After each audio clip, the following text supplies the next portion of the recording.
Primeira carta de Paulo aos Coríntios, capítulo 15. Nós vamos ler até o verso 4, os 4 primeiros versículos do capítulo 15 da primeira carta de Paulo aos Coríntios. A palavra de Deus diz assim: Irmãos, venho lembrar-vos o evangelho que vos anunciei, o qual recebestes e no qual ainda perseverais.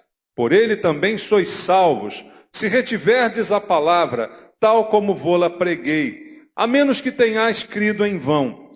Antes de tudo, vos entreguei o que também recebi, que Cristo morreu pelos nossos pecados, segundo as Escrituras, e que foi sepultado, e ressuscitou no terceiro dia, segundo as Escrituras. Amém. Pai, obrigado pela tua palavra, pelo que ela tem a nos ensinar, falar ao nosso coração. É o nosso desejo essa noite, ouvir a tua voz falando conosco, Pai, ministrando a verdade da tua palavra, verdade que liberta. Que haja libertação essa noite de erros, de enganos, de conceitos errados, que pela verdade possamos ser livres, Pai, é o que eu te peço. E para isso, o que precisamos é ouvir a tua voz. Nenhum de nós veio aqui ouvir homens com filosofias e doutrinas humanas, mas viemos ouvir tua palavra. Fala conosco, Pai, usa a minha vida como instrumento em tuas mãos. Preciso da tua graça, da tua misericórdia, da unção do teu Espírito, do poder, para ministrar a palavra de acordo com a tua vontade. E isto te peço, orando com meus irmãos, em nome de Jesus. Amém. Amados, Paulo está aqui resumindo o que é o Evangelho. Em 4 versículos apenas, ele nos faz a afirmação mais importante do Evangelho. Cristo morreu pelos nossos pecados. Esse é o ponto essencial da boa nova, da novidade, da salvação apregoada no Evangelho do Senhor Jesus Cristo. É o ponto alto, o ponto central das Escrituras Sagradas. A morte de Jesus para remissão, para perdão dos nossos pecados. Ele diz no verso 3, antes de tudo, vos entreguei o que também recebi, que Cristo morreu pelos nossos pecados, segundo as Escrituras. Esse é o ponto principal do Evangelho, esse é o ponto primordial que todos precisam crer e receber esta palavra da parte de Deus, crendo que em Cristo nós temos a remissão, o perdão dos nossos pecados. E o próprio Senhor Jesus, ele dá testemunho a respeito desta palavra. Em Lucas capítulo 24, vamos fazer a leitura de alguns versículos. Em Lucas 24, no versículo número 27, Lucas capítulo 24, verso número 27.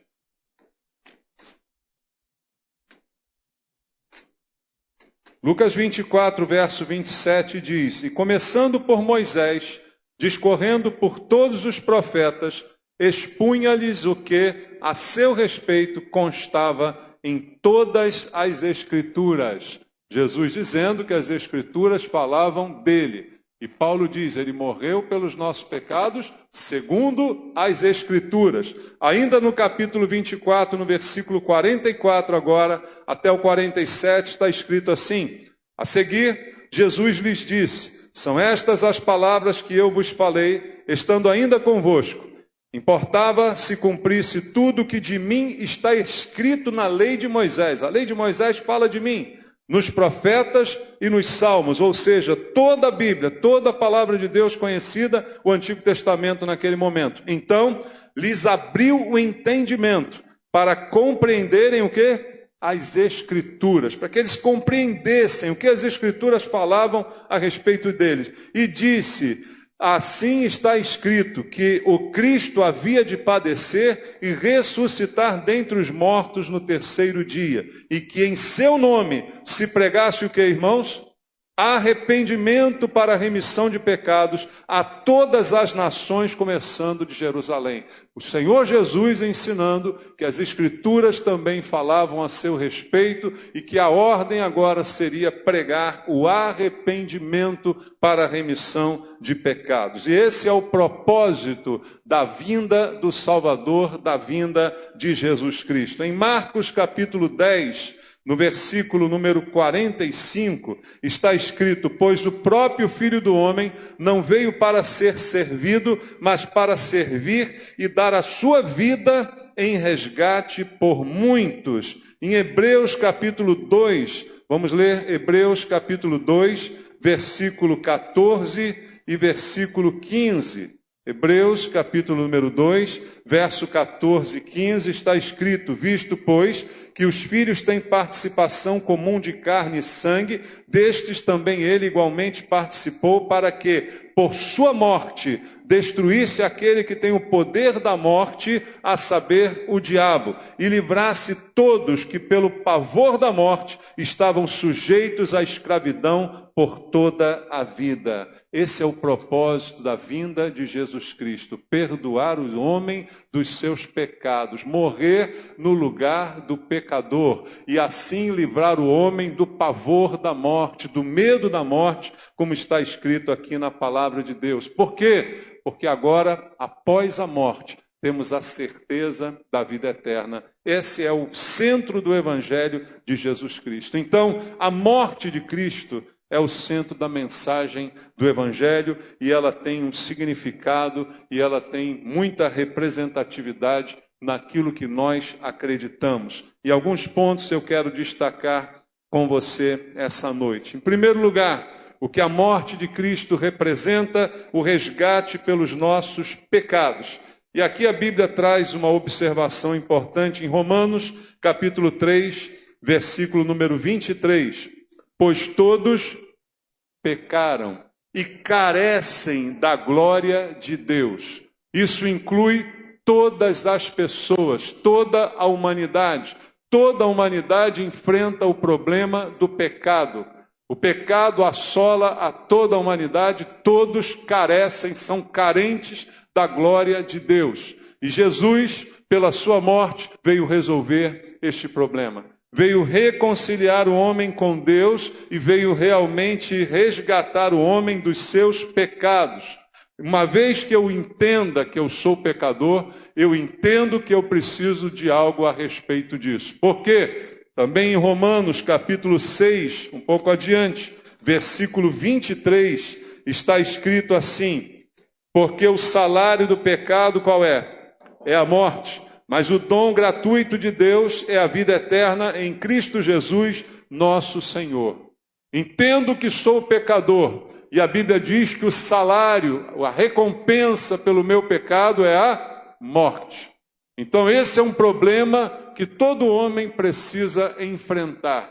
E a única forma que o homem tem para se livrar desse problema é a morte de Jesus no seu lugar. Pagando o salário do pecado, pagando o preço do pecado, que é a morte, Jesus paga esse preço por nós. Então eu entendo que sou pecador e entendo que somente Ele pode pagar esse preço pela minha vida, e foi o que Ele fez, pagando o resgate da minha dívida. O homem tem uma dívida para com Deus. Em 1 Timóteo capítulo 2, versículo 5 e versículo 6, a Bíblia também me ensina uma verdade muito importante. 1 Timóteo capítulo 2, versos 5 e 6 diz: porquanto há um só Deus e um só mediador entre Deus e os homens. Quem é ele? Cristo Jesus, homem, o qual, ele, homem, a si mesmo se deu em resgate por todos, testemunho que se deve prestar em tempos oportunos.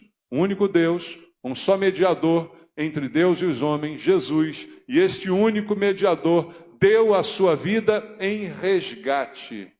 Foi pago um resgate pela minha vida, porque eu estava eternamente condenado por causa do meu pecado, mas um resgate foi pago para me livrar do pecado, para me libertar do cativeiro, da escravidão. E quem pagou esse resgate, a Bíblia diz, foi Jesus Cristo, e a forma de pagamento foi a sua morte. Veja o que diz também Gálatas, capítulo 3, em Gálatas, na carta de Paulo aos Gálatas, no capítulo número 3, no versículo número 13, está escrito: Cristo nos resgatou da maldição da lei, fazendo-se Ele próprio maldição em nosso lugar, porque está escrito: maldito todo aquele que for pendurado em madeiro. Ele levou sobre ele a maldição que estava sobre nós, que é a consequência do pecado de toda a humanidade. Então, a morte de Cristo significa o resgate, o prêmio pela minha vida, pela minha libertação, o resgate da minha condenação pelos meus próprios pecados. Outra coisa que ela simboliza está em 2 aos Coríntios, capítulo 5.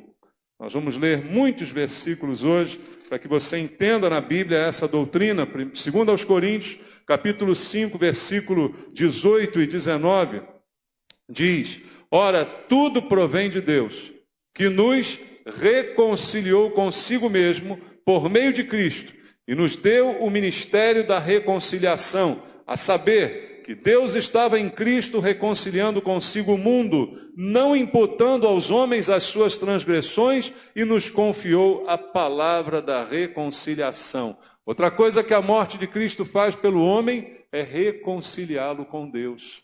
Por que reconciliar? Nós reconciliamos quando há um litígio, quando há uma briga, quando há um desentendimento. E o pecado colocou o homem em oposição a Deus, porque Deus é santo. Então o pecado separou o homem de Deus. A Bíblia diz: os nossos pecados fazem separação entre nós e nosso Deus. Então a morte de Cristo veio promover uma reconciliação, uma reaproximação, para que eu agora possa desfrutar da presença de Deus que me foi tirada por causa do pecado. Então a morte de Cristo significa reaproximação. Em Romanos, no capítulo 5, também está escrito a respeito dessa doutrina. Romanos, capítulo 5, versículo 10 e versículo número 11, diz: porque se nós, quando inimigos, fomos reconciliados com Deus mediante o quê? A morte do seu Filho, ela nos reconciliou. Muito mais, estando já reconciliados, seremos salvos pela sua vida. E não apenas isto, mas também nos gloriamos em Deus, por nosso Senhor Jesus Cristo, por intermédio de quem recebemos agora a reconciliação. Por Jesus fomos reconciliados, é o que afirma a Bíblia Sagrada. E também nos diz a Bíblia, através do apóstolo Pedro, na sua primeira epístola, capítulo 3, versículo número 18, ele diz: pois também Cristo morreu uma única vez pelos pecados, o justo pelos injustos, para conduzir-vos a Deus, morto sim na carne, mas vivificado no Espírito. A morte de Cristo me leva de volta para Deus. Reconduzir a Deus. O problema, queridos, é que tudo que foi dito requer que o homem entenda e concorde com Deus a respeito do seu estado. Primeiro, concordar que ele é pecador. Quando a Bíblia diz todos pecaram, ela não faz exceção. Então não há ninguém bom, não há ninguém justo, não há ninguém isento, porque todos estão no mesmo barco, todos são farinha do mesmo saco. Pecadores que precisam de Deus, separados da presença do Senhor, precisam de reaproximação, precisam de reconciliação. E só quem faz isso é Jesus. E ele veio salvar aquele que deseja ser salvo, aquele que reconhece a sua própria perdição. Enquanto o homem afirmar: não tenho pecados, sou uma pessoa boa, a morte de Cristo nada representa para essa pessoa. Mas quando o homem reconhece, em primeiro lugar, que ele é pecador, que está afastado de Deus e que precisa desesperadamente reconciliar-se, ele entenderá então que ele precisa da intermediação de Jesus Cristo, o único mediador entre Deus e os homens. O único que morreu pelo homem para assumir o seu lugar e levar a culpa pelo pecado, pagando o salário do pecado, que é a morte. Quando o homem entender isso, ele será salvo por Deus. E para que isso aconteça, a Bíblia diz, atua o Espírito Santo, que convence o homem do quê? Do pecado, da justiça e do juízo. 3 coisas. Convence o homem do pecado, é a primeira e mais importante, porque sem esse convencimento o homem acha que não precisa de Jesus. Eu não sou tão mau assim, eu não sou um pecador, eu não sou uma pessoa tão ruim quanto os outros, porque o homem se compara com os piores. E não se compara com Deus, que é perfeito e é santo e é puro. Ele se compara com outros homens e sempre diz, eu não sou tão mau. E aí ele se autodesculpa, e então ele se autojustifica. Mas a Bíblia diz que nós não temos justiça própria e que precisamos ser justificados por Deus. E por Deus reconciliados, reaproximados, por Deus restaurados. Então, quando o Espírito Santo convence o homem do pecado, faz o primeiro e mais importante passo necessário para a salvação, que é identificar em si mesmo a sua própria miséria, a sua própria pobreza espiritual, reconhecendo o seu estado de miséria e pecado, para que ele então possa se interessar pela salvação que lhe é oferecida de graça. Jesus não cobra nada para te salvar. Ele já fez o que precisava ser feito e pagou adiantado pelo seu pecado. Muito embora muitos não queiram esse pagamento e desprezem aquilo que Jesus fez porque se consideram bons e isentos de qualquer tipo de punição. A morte de Cristo também significa, segundo a Bíblia, a propiciação. E eu quero que você entenda o que significa isso. Em 1 João, capítulo número 2, na primeira epístola de João, capítulo 2, verso 1 e 2, o apóstolo João diz, filhinhos meus, estas coisas vos escrevo, para que não pequeis. Se todavia alguém pecar, temos advogado junto ao Pai, Jesus Cristo, o justo. E ele é a propiciação pelos nossos pecados. E não somente pelos nossos próprios, mas ainda pelos do mundo inteiro. Ele é a propiciação pelos nossos pecados. Ele satisfaz nele a justiça de Deus. A justiça requer a morte pelo pecado, a pena do pecado é a morte. E Jesus, então, se oferece para morrer no lugar do pecador. Ele é a propiciação pelos nossos pecados. Essa substituição é o sentido. E não somente pelos nossos, mas pelos do mundo inteiro. Porque Jesus morreu por toda a humanidade. Embora a maior parte dela não reconheça esta morte e não atente para a necessidade deste sacrifício. E despreze o sangue de Cristo que foi derramado. Mas a morte de Cristo é a propiciação por todos. Em 1 de João, também no capítulo 1, um pouquinho antes, no versículo 7, o apóstolo João diz, se porém andarmos na luz como ele está na luz, mantemos comunhão uns com os outros e o sangue de Jesus, seu Filho, faz o quê? Nos purifica de quantos pecados? De todo pecado. O sangue de Jesus derramado, que nos conciliou com Deus, que fez satisfeita a justiça de Deus, que foi a propiciação pelos nossos pecados, este sangue derramado por nós nos purifica de todo pecado, cobre os nossos pecados diante da presença e da santidade de Deus, é o que diz a Bíblia Sagrada. Outro sentido da morte de Cristo, quero ler contigo também de novo, 2 aos Coríntios, capítulo 5, prosseguindo no texto que nós lemos já um pedaço, em 2 aos Coríntios, capítulo 5, vamos ler o versículo 21 agora.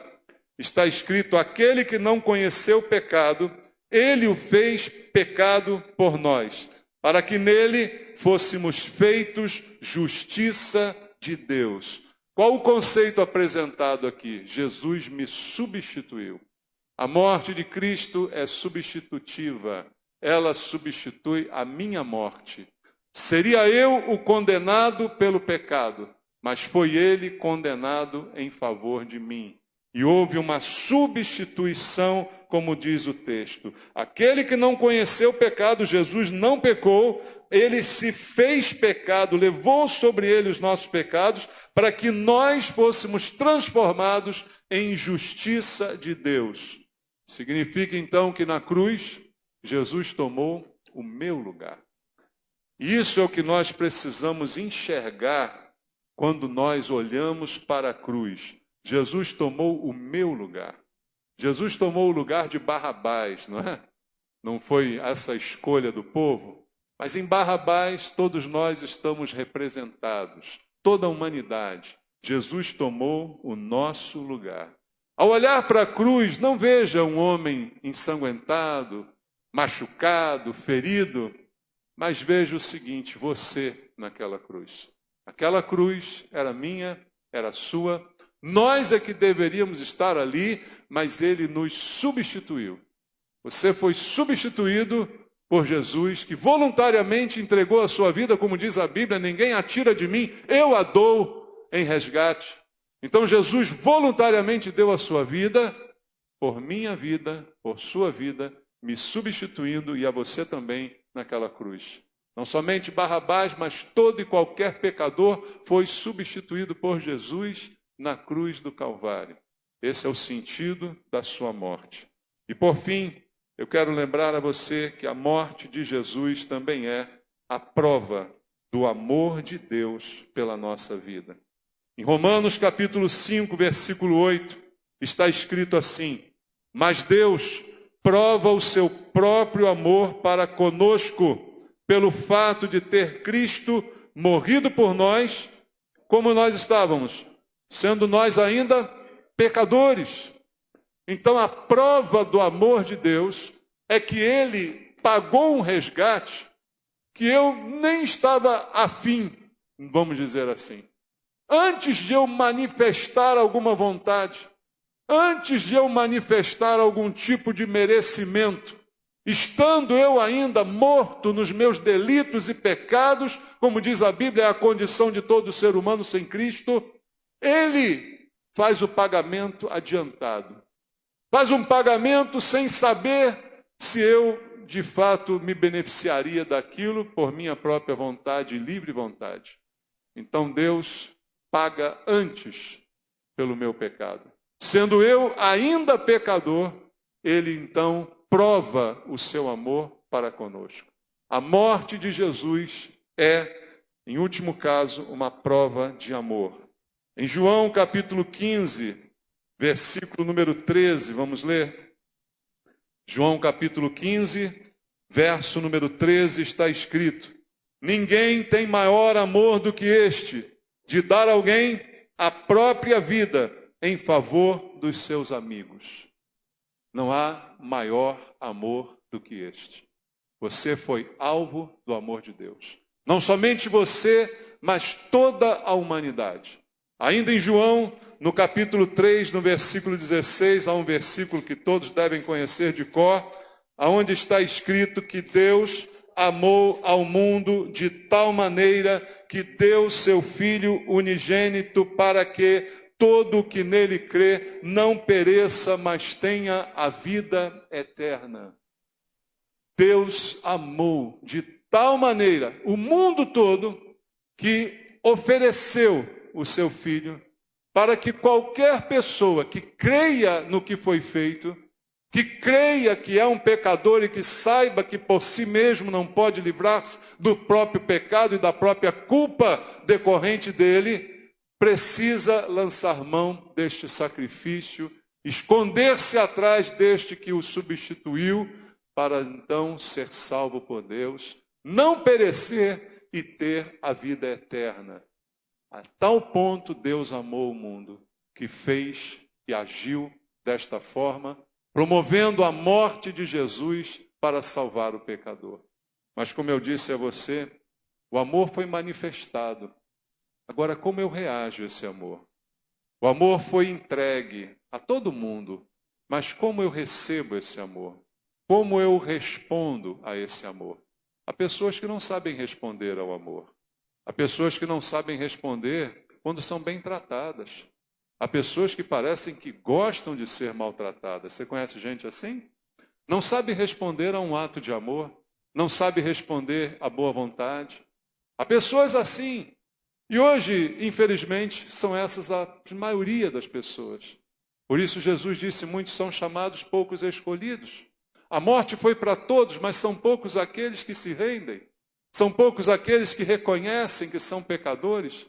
E o homem gasta muito do seu tempo dando desculpas, se isentando das suas culpas, dos seus pecados, se comparando com outros, dizendo, não sou tão mal assim, existe gente muito pior do que eu. E isso, então, é um consolo para um coração enganado. Enquanto há uma oferta gratuita de vida eterna, enquanto há uma oferta gratuita de perdão dos pecados e a possibilidade, como diz o texto bíblico, de não perecer, mas ter a vida eterna. Mas para isso, o homem precisa entender por que a morte de Cristo. E todo momento que o homem imagina que há outro meio, outro caminho de salvação, como muitas pessoas pensam, há muitos que dizem, todos os caminhos levam a Deus, você já deve ter ouvido esta frase várias vezes. O que importa é você ser uma boa pessoa e você de alguma forma cavar a sua vaguinha no céu com bom comportamento, né? Seguindo determinadas regras, esquecendo-se então do sacrifício de Cristo, fazendo com que a sua morte fosse plenamente dispensável. E a morte não era dispensável. Jesus, na noite em que foi preso, orando ao Pai, ele disse, Pai, se possível, passa de mim esse cálice, mas não faça a minha vontade, faça a tua. E a Bíblia mostra que não foi possível. Se houvesse outro meio, se houvesse outra saída, se tivesse outra circunstância pela qual o homem pudesse chegar à salvação, Cristo não precisava ter morrido.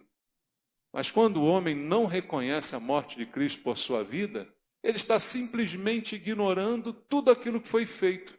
E aí para este não há salvação.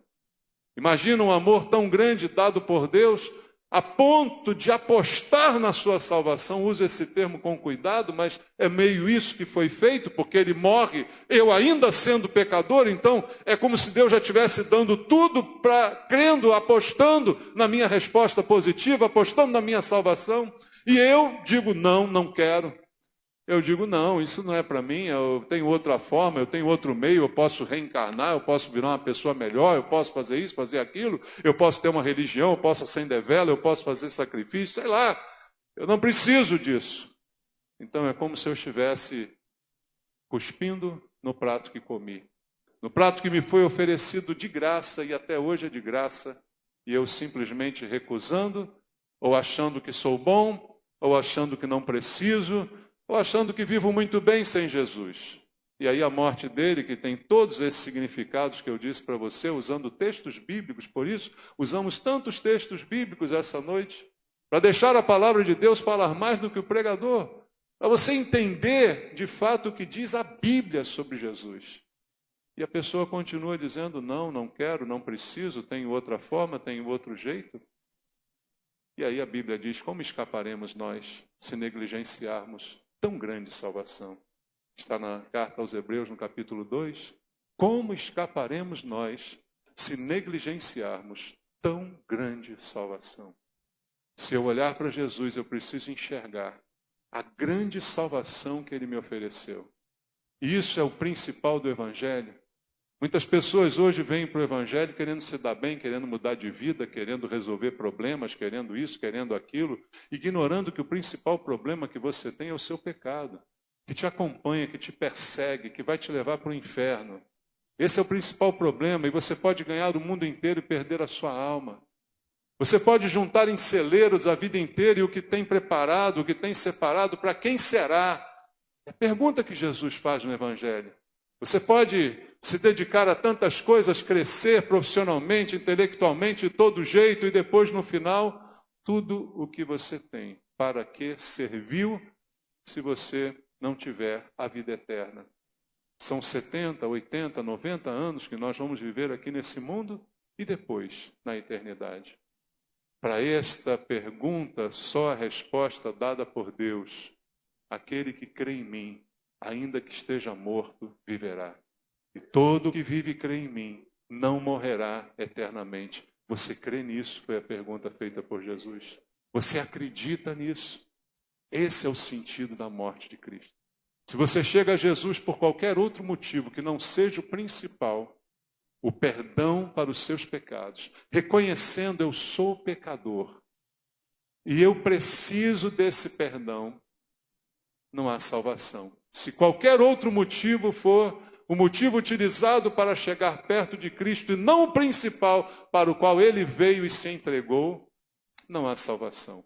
Talvez você frequente uma igreja por muitos anos, talvez você busque Jesus por muitos anos, mas sempre por motivos errados, sempre com ideias erradas, jamais reconhecendo a sua necessidade extrema de perdão, porque você é um miserável pecador. Enquanto você não entender isso, não há salvação. Jesus veio salvar a todos que o reconheçam como Senhor e Salvador. E que reconheçam que são pecadores e que precisam desesperadamente daquilo que só Jesus poderia fazer, substituir a minha vida e pagar o salário do pecado, do meu pecado, que é a morte. Isso é a palavra de Deus, isso é o Evangelho, é o que Paulo recebeu, é o que Paulo nos passou. O que eu recebi é o que eu entrego a vocês. Jesus morreu pelos nossos pecados, segundo diz as Escrituras. É isso que está na Bíblia. Essa é a mensagem do Evangelho. Renda-se a Jesus. Confesse a Jesus como teu Senhor e como teu Salvador. Creia que Ele é a propiciação pelos seus pecados, que substituiu você na cruz. Invoque o nome do Senhor. A Bíblia diz: todo aquele que invocar o nome do Senhor será salvo. Creia nele, invoque a Jesus como aquele que substitui você. E você será salvo, perdoado dos seus pecados e vai viver uma vida nova. Lá em 2 Coríntios 5,17, nós não lemos, mas está escrito ali: aquele que está em Cristo é nova criatura. As coisas velhas passaram, tudo se fez novo. Mas para isso é preciso estar em Cristo. E estar em Cristo é reconhecer os seus benefícios, reconhecer o principal benefício que Ele veio trazer. E só Ele, nenhum outro, poderia dar o perdão para o seu grande problema, que é o pecado. Reconheça que você é um pecador. Reconheça, desista de lutar. Desista de esconder o seu pecado. Desista de dizer que você é bom, que você é justo. E aceite a justiça de Deus em seu favor. Aceite o sacrifício de Cristo que foi feito para você, para que você tenha a vida eterna. E o que diz a Bíblia, um último versículo que eu quero ler contigo, em Romanos capítulo 10, está escrito no versículo 9 e no versículo 10, o que eu tenho que fazer diante dessa verdade.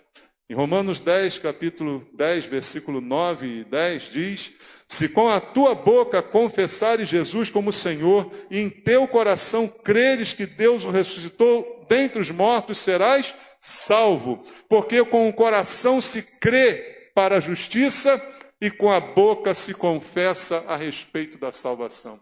2 passos dados por Deus aqui na Bíblia Sagrada. Primeiro, eu creio com o meu coração.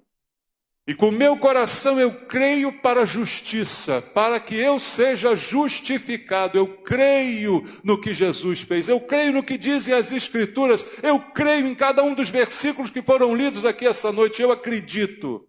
Agora o segundo passo, eu confesso com a minha boca. Eu não apenas creio secretamente, internamente, mas eu externalizo aquilo que eu creio através da minha confissão de fé. Eu confesso Jesus como meu Senhor e como meu Salvador. Eu ponho para fora aquilo que está no meu coração. No coração creio e com a boca confesso. É o que diz a Bíblia e é o que deve ser feito. E eu quero orar agora por você que ainda não fez essa confissão.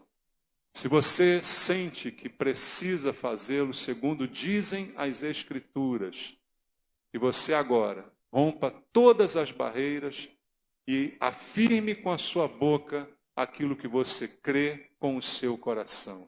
Pai, se há alguém aqui nessa circunstância, toca agora pelo teu Espírito para que haja uma confissão pública da fé que encontra-se no coração dessa pessoa, em nome de Jesus. Há alguém aqui que quer confessar Jesus? Levante sua mão, eu quero orar com você. Alguém aqui deseja verbalizar: eu creio, eu confesso Cristo como meu Senhor e meu Salvador? Há alguém? Não? Amém. Deus sabe de todas as coisas. Amém? Que Deus possa nos abençoar. E eu quero orar junto com você agora, pedindo a Deus que a palavra do Senhor que foi ministrada possa cumprir os propósitos do Senhor. Deus, em nome de Jesus, eu te peço que a tua palavra, que aqui foi ministrada, transmitida pela internet, venha alcançar um coração que precisa te confessar, que precisa ser salvo, perdoado, reconciliado contigo, e assim nós oramos por isso, para que os teus propósitos se cumpram em nome de Jesus. Amém e graças a Deus. Louvado seja o Senhor.